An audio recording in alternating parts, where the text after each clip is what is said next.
Hello, folks, and welcome to the escape room. I felt like the Lord would have me to design something to help myself and to help the people of the church for such a time as this. If you feel imprisoned, well, I've got good news. You deserve some yard time.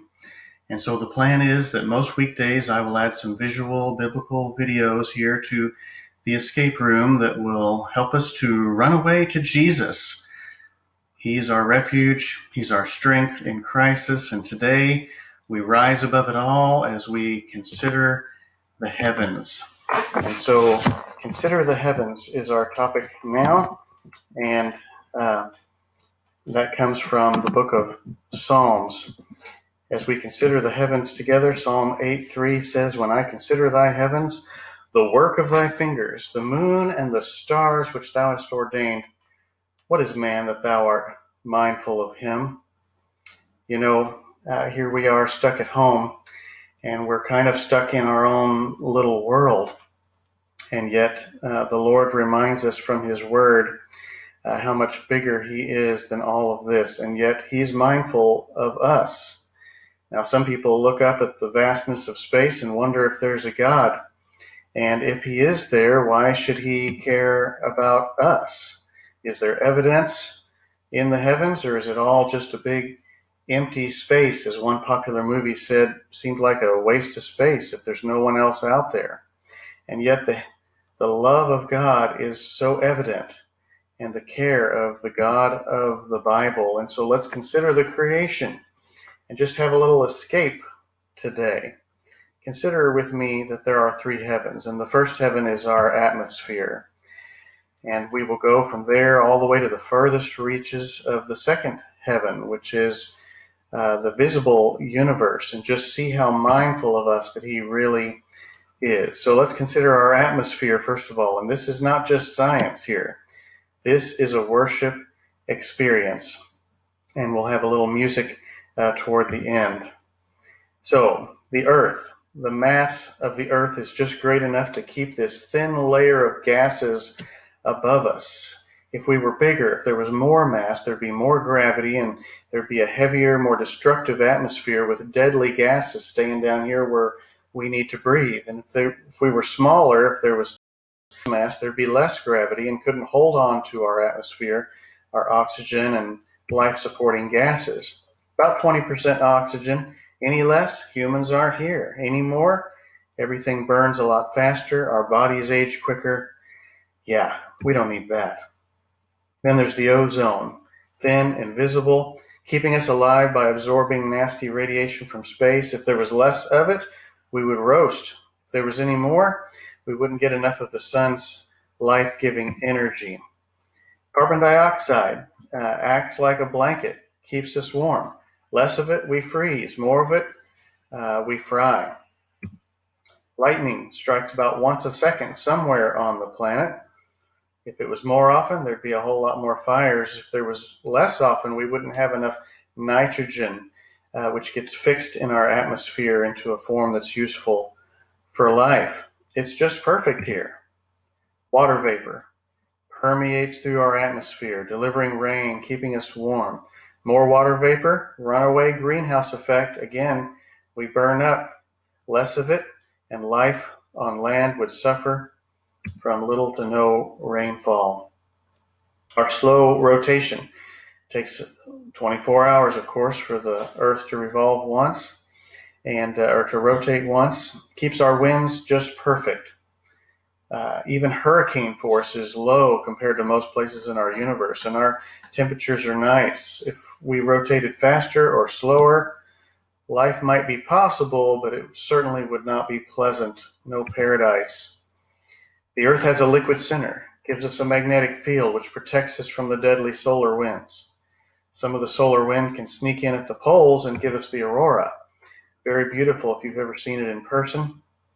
A constant, visible, lovely reminder of our magnetic field and its protective purpose, how it protects most of us here on the planet. So it just appears that we've got a perfect atmosphere, folks. What are the odds, especially if there's no God? Consider with me our moon. Do you ever just go out and look at the moon and realize that is a huge chunk of rock and it's just always faithfully there? Our God took nothing and created everything, and the Bible says he hung it on nothing. And the moon is part of that. The moon has slowed us, kept us steady. It gives us our tides, stabilizes our orbit. Without the moon, scientists will tell you, life could not exist. So how lucky are we? Or could it be that we're blessed by the God of the universe? Consider our neighboring planets for a moment. Venus, which is closer to the sun than us, is considered Earth's twin because it's about the same size, but it has an atmosphere that's so heavy with carbon dioxide, they say it would be like being under a kilometer of water. It's got a surface temperature of around 900 degrees. Talk about global warming. Cloud cover of sulfuric acid. No water anywhere, and no fun to be had. Not a shopping mall in sight. Mars, a little smaller than us, further out, has almost no atmosphere, no plate tectonics, water reservoirs long since frozen, no life-giving water cycle. Well, it's apparent that we are not too close, not too far, just the perfect distance from the sun for life. Yeah. Now let's consider a couple of the gas giants. Jupiter, Saturn. There's the big great red spot, big storm, several times larger than the Earth, this storm, with winds of hundreds and even thousands of miles an hour in places. Wow. Jupiter and Saturn are at the perfect distance away to leave our orbit alone.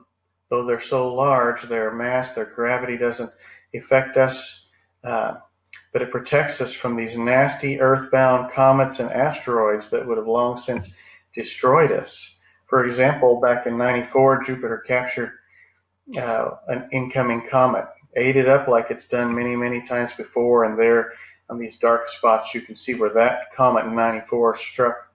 And those spots, each of them, are bigger than the Earth itself. Yeah, that would be a bad day. Now, once in a while we get hit by some that we consider big, but not the big ones that these gas giants envelop. And apparently we've got the perfect big brothers out there to help us. What are the odds? Or how about our God? Consider that sun, the perfect age, the perfect mass, the perfect brightness, the perfect generation for life to exist. There is a theory in science called the faint sun paradox. It says that through an amazingly complex list of coincidences, the sun increased in luminosity at the same rate the greenhouse gases were removed from our atmosphere. So Earth could maintain a life-friendly constant temperature for 4 billion years. Of all the luck, our sun is a bachelor. They call it in science a single star. You know, most stars have at least one other companion. Now, if we had no star, that would be real bad. But if the sun had a buddy, our orbit would destabilize. We couldn't exist. So let's consider some other stars now. Our sun wasn't born near other big destructive stars like these 4 in the center of the screen. The trapezium cluster in the Orion Nebula clears away all planet-like material from their siblings. No planets means no TV, and life is over as we know it. Sun-sized stars eventually go out in a blaze of glory, and our sun would too a long, long time from now. But humans were put here at exactly the right time to completely avoid such an inevitable scenario. It's as if we got stuck on the perfect planet, circulating around a life-giving star which has the perfect life cycle. Many stars like Betelgeuse in Orion, the Hunter, so much bigger than our sun. They live faster, more violently, and they die much younger. And when they die, they scour clean everything within hundreds of trillions of miles We've got no big, starry, life-threatening neighbors. Thank you, Lord. As to these explosions that they end in supernova, if they were closer to us, life as we know is exterminated on this planet. If they were more frequent, we'd go bye-bye. So let's move out further into our galaxy. We live on the only street in our galaxy, if you will, about 2/3 of the way out in our galaxy. If we were closer to the center, to the nucleus, we would certainly be supernovae, radiated to death, thrown out of stable orbit by other stars. If we were out further, there couldn't be any planets. That means no Earth, no us. We live in the perfect type of galaxy for life. You know, elliptical galaxies do not work for life. Spiral galaxies, perfect for life. Now here's something to think about. Our Mormon friends claim that we Kolob, a planet in the center of the galaxy. You know, that just can't work. There's a supermassive black hole there. Nothing survives in a place like that. So it appears, folks, that we are located in the perfect place within the perfect type of galaxy. Can things get any better? Well, think of the whole universe. Just as our galaxy has billions and billions of stars, there are actually billions and billions of galaxies, which each have billions of stars in them. And we live in a cluster of galaxies, but we live at the edge of that cluster, which is the safe place. Spiral galaxies can survive on the edge. In the inside parts, there's collisions, or something that's called cannibalism, in which one galaxy consumes another. Either way, life cannot exist anywhere other than the type of location that we are at. Clusters collide with clusters and produce these massive things. And so it's as if we live in the perfect galaxy, in the perfect part of a perfect cluster, in the perfect part of the universe. Consider with me everything that we've talked about today. Our atmosphere and our moon and our solar system, our sun, our galaxy and our place in the universe of galaxies, and many other things not even mentioned.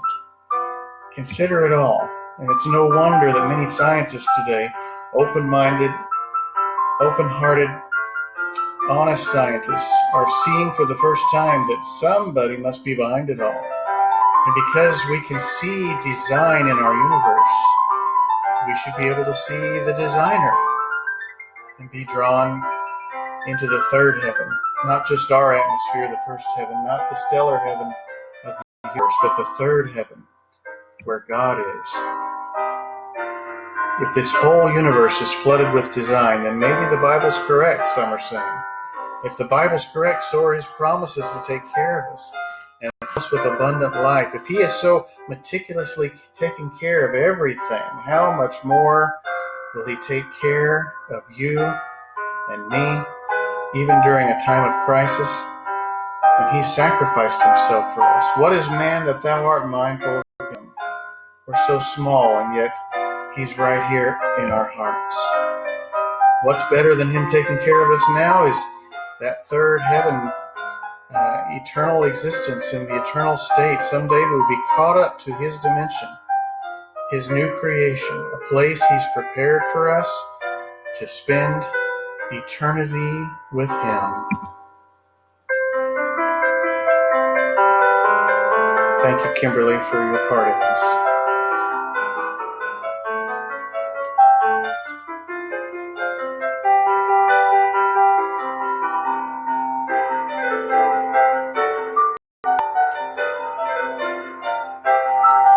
It's truly refreshing to just sit back and have a worship experience sometimes.